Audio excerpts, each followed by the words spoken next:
حضور نبی کریم صلی اللہ علیہ وسلم کے دادا جان حضرت عبد المطلب ایک دفعہ حجر میں سوئے ہوئے تھے کہ انہوں نے خواب میں دیکھا کہ ایک شخص انہیں کہہ رہا ہے کہ احفر برا احفر طیبہ، کہ عبد المطلب اٹھیے اور جا کر کے طیبہ کو کھو دیے۔ تو خواب میں پوچھا کہ ماں طیبہ، طیبہ کیا ہے؟ خواب ختم ہو گئی، جواب نہیں دیا، بڑے پریشان تھے۔ دوسرے دن پھر وہاں سوئے ہوئے تھے تو کسی نے پھر کہا کہ احفر برا، کہ برا کو کھو دیے۔ انہوں نے پھر پوچھا ماں برا، برا کیا ہے؟ جواب نہیں ملا، خواب ختم۔ سوچتے رہے کہ برا طیبہ کیا ہے۔ تیسرے دن وہاں پھر سوئے تو یہی خواب آئی کہ احفر مظنونہ، مظنونہ کو کھو دیے۔ اب ان پر معاملہ اور الجھ گیا کہ 3 دن ہو گئے، مختلف اسماء بولے جا رہے ہیں، بات سمجھ میں نہیں آ رہی میرے۔ آخر چوتھے دن خواب آئی کہ احفر زمزم، کہ زمزم کو کھو دیے۔ تو سوال کیا کہ ماں زمزم، زمزم کیا ہے؟ کہا بین طین و دم تنزف لا تنزف ولا تزم تسقی الحجیج الاعظم عند نقرۃ غراب الاعصم۔ کہا کہ وہ جگہ ہے کہ جہاں لوتھڑے اور گندگی کی جو جگہ ہے وہاں پر ہے، وہاں ایک ایسا پانی ہے کہ جو نہ کبھی ختم ہوگا اور نہ کبھی اس میں بدبو آئے گی، اور اس سے حجاج کرام پیئیں گے۔ اور آخری بات یہ کہی کہ وہ آسم کوے کے جہاں پر وہ چونچ مارے گا وہاں پر ہے۔ جب یہ بات کہی تو اٹھ کے اور کہا سبحان اللہ، اللہ نے مجھے زمزم دے دیا ہے۔ صبح ہوئی تو اپنے ساتھ اپنے بیٹے حارث کو لیا اور خود گئے وہاں۔ جگہ دیکھی تو نائلہ بدھ کے قریب ایک جگہ تھی، وہاں پر لوگ اپنے اونٹوں کی گندگیاں وغیرہ وہاں ڈالتے تھے، ذبح کرتے تھے، وہاں چمڑے پھینک دیتے تھے، وہ جگہ تھی۔ جو ہی وہاں پہنچے تو دیکھا کہ ایک کوا آیا، اور کوے نے آ کر کے وہاں چونچیں ماری، اور یہ قریب گئے اور اس جگہ کو کھودنا شروع کیا۔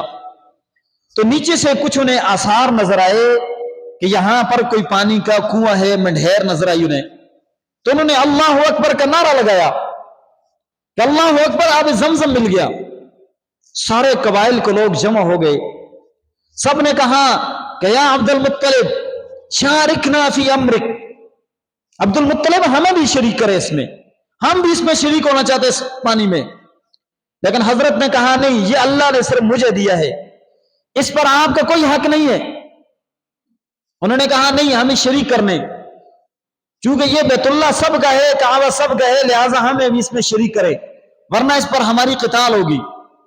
جب معاملہ جنگ تک پہنچا تو بڑوں نے فیصلہ یہ کیا کہ جا کر کے شام کے اندر ایک عرافہ، ایک کاہنہ ہے، اس کاہنہ سے جا کر کے فیصلہ کراتے ہیں۔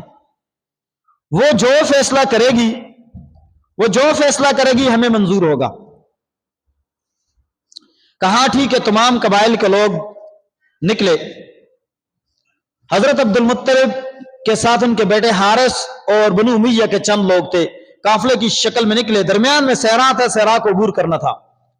اپنا پانی توشہ زادرا لیا اور نکل گئے۔ جب وسط صحرا میں پہنچے تو حضرت عبد المطلب اور ان کے ساتھیوں سے پانی ختم ہو گیا، اور گرمی بھی شدید قسم کی تھی۔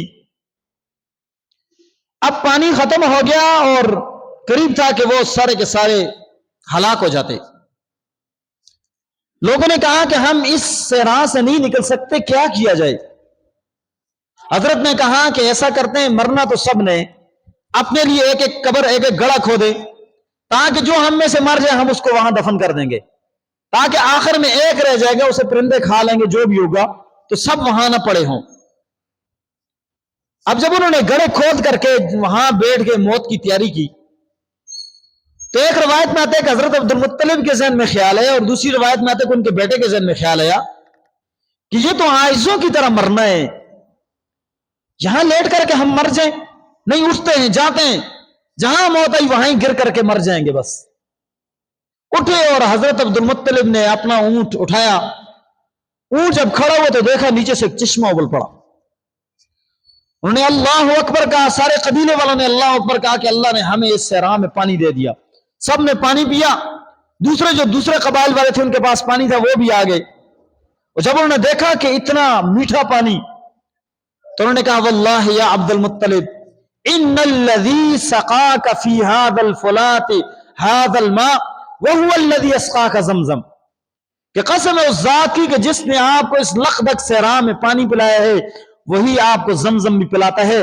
ہم اس معاملے میں آپ سے نہیں جھگڑتے، جائیں اور اعظام زمزم آپ کا ہو گیا۔